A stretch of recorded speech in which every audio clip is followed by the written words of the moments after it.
I never thought I'd see the day I'd try and save the whales. A whale hunter.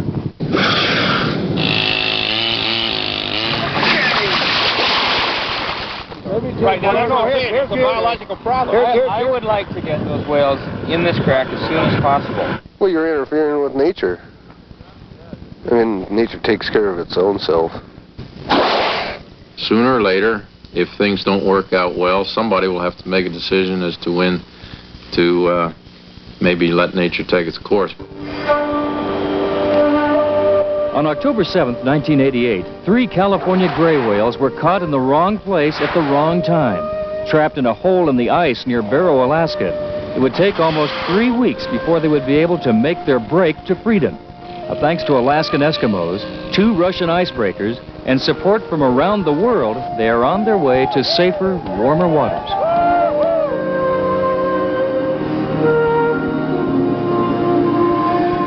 Passage to freedom. The whale rescue. I really like whales, you know, and I'm a scientist, and I'm supposed to sometimes not have feelings, but I have a lot of feelings, and sometimes you can't separate them, you know, and I just hope the best for these guys.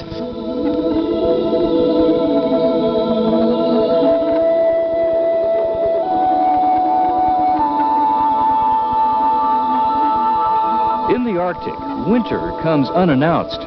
What one moment is open water can soon become solid ice. In the past, whales have certainly been trapped and have perished before they could reach open sea. But their struggles have happened in lonely stretches of ice, away from public view. Fortunately for these 3, they were spotted by an Eskimo hunter. He reported his find, and these first pictures of the whales were broadcast. In a matter of hours, the stranded whales had the sympathy of the world. People saw 3 animals trapped. Human beings don't like their freedom taken away from them, and I think that was one of the keys to the outpouring of attention that the world gave to these animals. Well, the first thing that struck me when I came out here is how small these 2 holes are that the whales are using to stay alive, maybe only 10 to 15 feet on square. Contrast that with how massive the ice pack is and how far it is to open water, maybe 5 to 7 miles. Question is, can a rescue attempt really succeed? I'm an optimist. No, I am. I've always been an optimist. It's got to go. We came back about 2 o'clock after working with those whales, and your men did a real nice job with us. I want you to know that, and didn't gripe or bitch about anything. Whatever Ronald Reagan wants to get. We're not to the point where we're going to walk these puppies out. Ron Morris from Anchorage, Alaska, is with the National Oceanographic and Atmospheric Administration. He's the man coordinating the whale rescue. Others involved include representatives from Greenpeace, the local Eskimo community, the National Guard, and the oil industry. I'm guardedly optimistic, is that how they say it on TV, that this thing is going to work. Where are the crates at that they had? Cindy Lowry is the Alaska field representative for Greenpeace. What is it that's brought you to this site to do all of this work? I think it's the same as with, you know, most people that have a real good feeling about whales, and you just want to do all you can, especially when you're here and you see them. You just want to, you know, pull out all stops to get them out of here and heading home. Arnold Brower Jr., a whaling captain, heads up the effort of Eskimos on the ice to save the whales. Now, best thing is to just keep the hole big, enlarge it, and see if help the whales on time.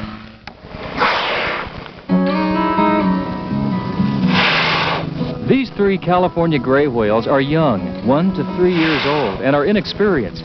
They're part of an expanding population of gray whales, numbering roughly 20,000. Gray whales make the longest migration of any mammal from their winter breeding area near the peninsula of Baja, California, to their summer feeding grounds in the Arctic waters off Alaska. These whales probably ventured into uncharted territories, searching for new sources of food, stayed too long, and got trapped. Oh, I'm certainly going to feel upset and very hurt if they can't make it out. But I think I just have to put it in a wider biological, you know, perspective, and it's not going to harm the population, and in fact it might be good for the population not to have whales in the genetic gene pool that keep trying to come up to Barrow, you know, and hang a right turn and stay here when the ice comes.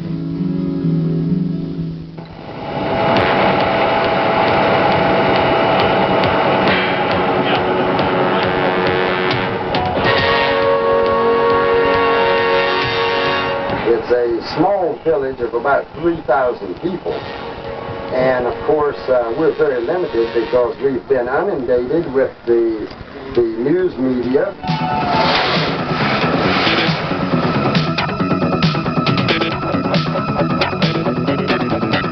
See, you're using acronyms and terminology that I've never heard of. If he's on orders, give him when you're talking network feeding and moving and shifting film and switching with other networks, I have no idea what you're talking about. The plight of the whales has suddenly put the little town of Barrow, Alaska at the center of world attention. The media has come in great numbers from many nations. David Foster, TVAM News, Point Barrow, Alaska. With the world watching, there is no turning back in the effort to rescue the whales. Massive equipment is on its way to cut a passage to freedom through the ice. But it must come a long, long way to reach Barrow.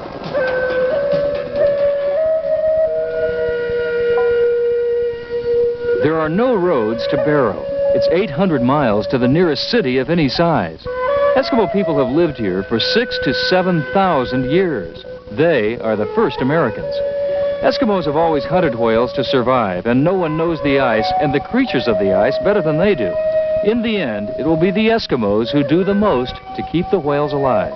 How do you think it'll make you feel if you see them swim out of here and swim away? It'll make me feel pretty good. Make me feel good inside.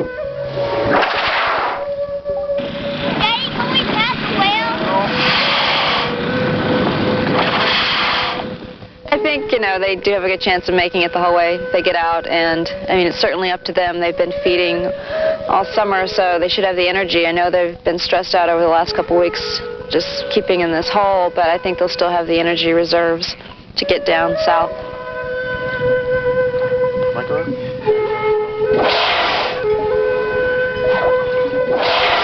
Although one of the whales, the smallest one, the one nicknamed Bone, appears to be weaker than the other two, there's hope that the whales will survive if they can get to open water soon. To do that, a path must be cleared through the ice about 5 miles. Time is running out. The weather could change at any moment. The rescue attempt must happen now.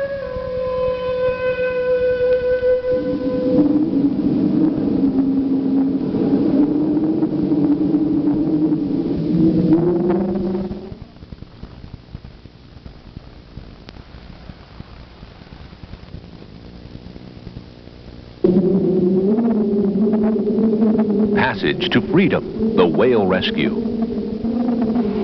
right, let's go. Right.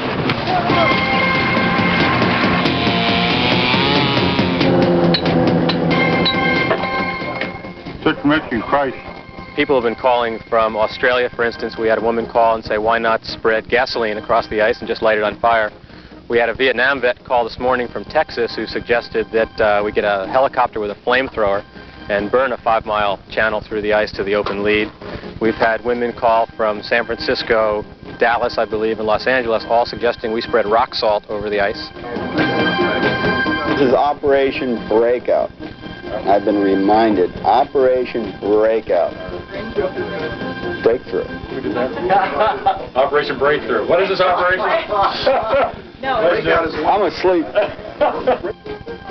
Operation Breakthrough, the attempt to rescue the whales, begins with the hard work of Eskimos and local biologists who work around the clock for many days simply to keep the ice clear and the 2 breathing holes open. Then an unusual alliance is formed. The National Guard and businesses in the oil industry donate fuel, helicopters, and a huge ice-crushing hover barge that rescuers believe can smash a path to clear water for the whales. We're all waiting for the barge to come, and once it gets here, we hope either tonight or in the morning at the latest that we can get that, you know, ice opened up, and supposedly the lead is still less than 5 miles. But the hover barge first has to be towed over 200 miles from Prudhoe Bay to Barrow. A series of breakdowns and difficulties in towing the barge by helicopter result in endless delays. After days of struggle and hope, the barge has moved only a few miles, and the effort is abandoned. It was a good plan. It's a methodology that I saw. I was convinced it would work. I still think it would work, but the problem is we have to get it here to make it work.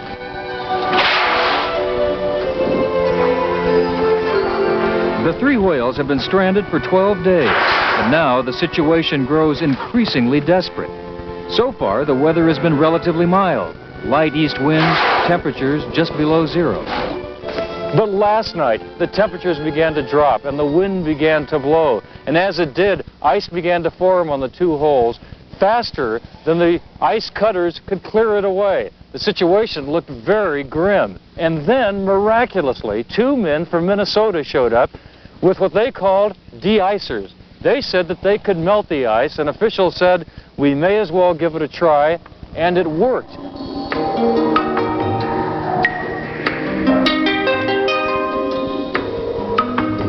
I saw the footage on TV, I think it was Monday night, that's when I first saw it.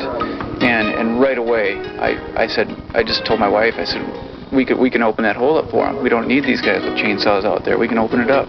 But these fellas have come up on their own initiative, with no guarantee that we'd use this thing on it with their own expense. It's just another example of this great support we're getting from every corner.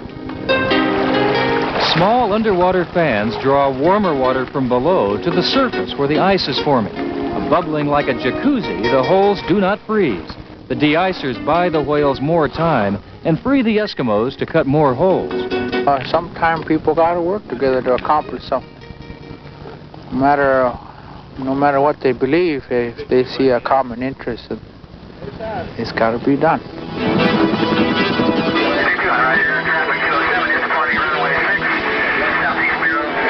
We're ready to go with Plan B today.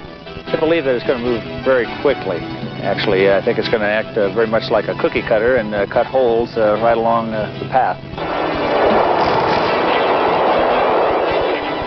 A 14,000-pound concrete cylinder nicknamed the Basher is flown in from Dead Horse, Alaska, 200 miles away. The idea is to bash holes in the ice, working from the open water to the whales. Well, that's the sky crane there, carrying the cylinder to try to bash holes in the ice. And right here, of course, the Eskimo people of Barrow still cutting holes in the ice, moving in the direction of the sky crane. To survive, the whales are going to have to get from this place to that point on the horizon. By the end of the day, the Basher succeeds in punching only 4 holes that are filled with jagged ice and quickly freeze over. Like the hover barge, the Basher and the sky crane are soon abandoned. Are you discouraged at the lack of progress with regard to the sky crane at this point? Well, I don't think so. You know, again, you have to remember that everything we've done has been done for the first time. So any progress at all is pioneering a new area. Meanwhile, the Eskimos have cut more than 20 holes with their chainsaws. The problem now is to get the whales to move from their icy homes, something that has never been attempted before. They try covering one of the original holes with a tarp, hoping the whales will move on. That doesn't work. They play whale sounds and music this man thinks whales like. That doesn't work either. Other methods are tested, and hours of anxious waiting pass. Finally, the whales begin to move forward on their own.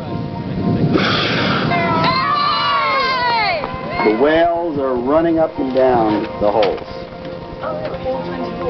All of them.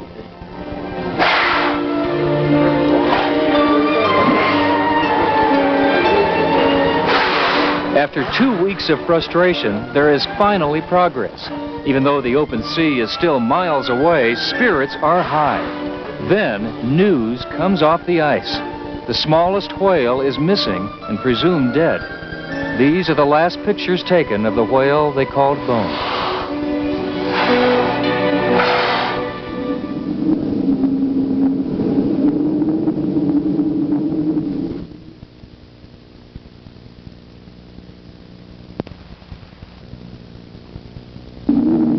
Passage to Freedom, the whale rescue.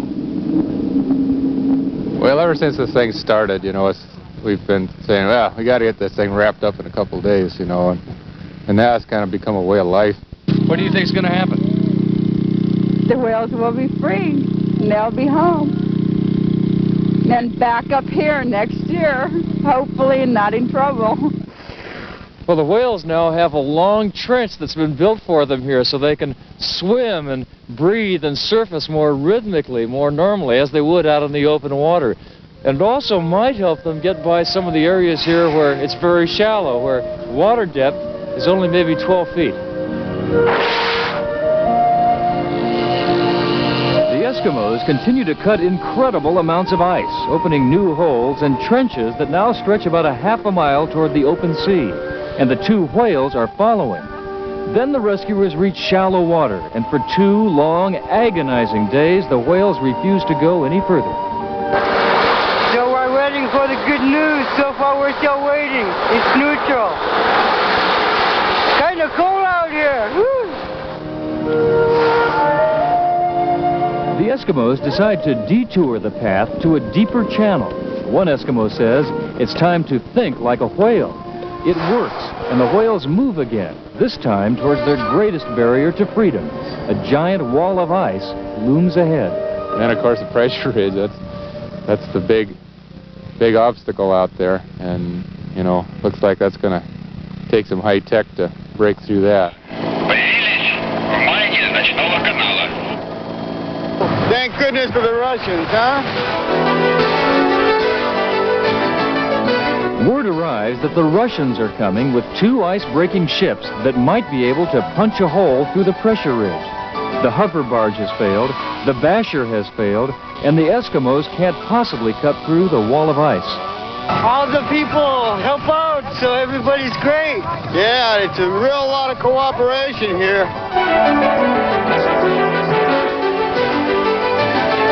Ron Morris, the U.S. government, welcome. Thank you for your assistance. 8 days ago, representatives of Greenpeace had asked for help from the Russians, and they agreed to come if they received a formal request from the American government. Apparently, that request was made the next day. The Soviets set their course for Barrow as quickly as they could, and have now become the whale's last hope for freedom. We appreciate you being here. This is, do you speak English? Yes, of course. Very good, very good, thank you. I do not speak Russian, so never mind. Happy about that. But now we have not much time to wait. It is necessary to begin this operation just now, because in some hours it will be dark. The 2 Russian ships demolish the ice ridge overnight and carve a passage from the open sea to a point less than a half a mile from the whales. Boy, it's going to happen today. I mean, I can't see why it wouldn't happen today. I mean, the Russians are here, the whales are at the joining point, and the winds are blowing the right way, and we should do it today. Boy, I stayed with them all night long, and they just look wonderful. It's almost like they sense something's going on.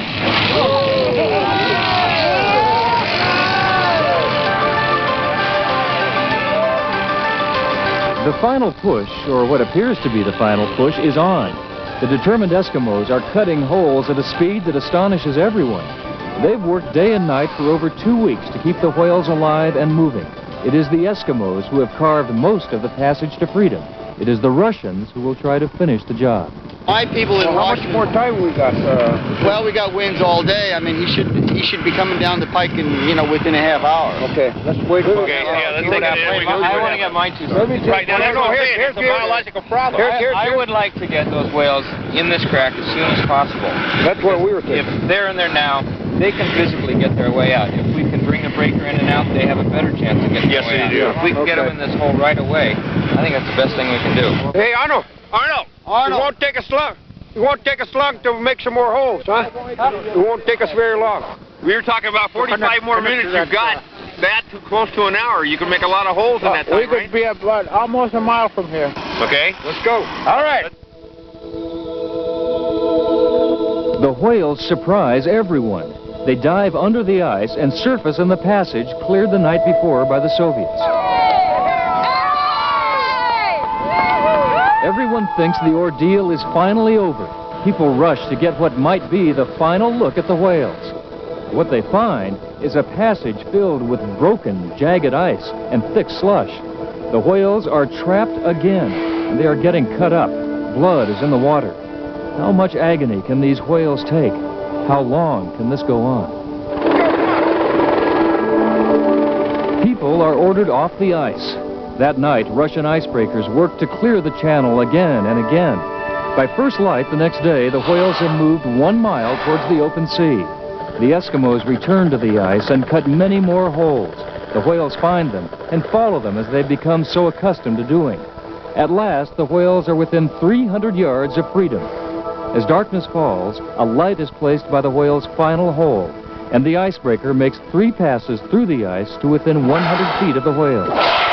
Arctic daylight comes at about 10:45 a.m. The hole is empty. The whales are gone.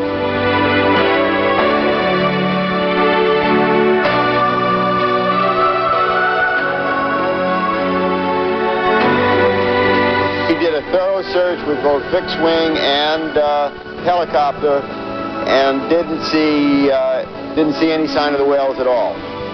After 3 weeks of total commitment, Ron Morris is overwhelmed by emotion. I don't know. It just happened. Okay. So it looked like they have gone out to sea, and that was the best news I ever heard.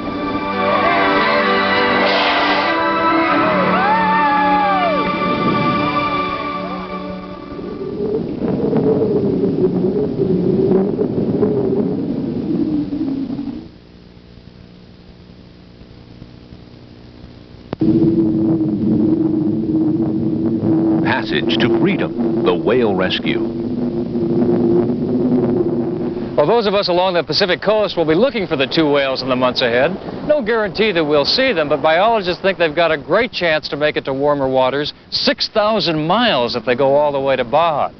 Well, should we have intervened with nature or let nature take its course? Was it worth the cost? Well over $1 million. Well, we'll all be debating the answers to those questions for a long time to come. But we learned many lessons in this phenomenal experience in cooperation, and one, at least for me, stands out as especially important. We learned just how much many of us truly care about the fate of other animals. And if we can take the compassion we showed towards the 2 trapped whales and give that to the thousands of species of life we are now threatening with extinction by our activities, we can save millions of endangered animals in our lifetime. I'm Doug McConnell.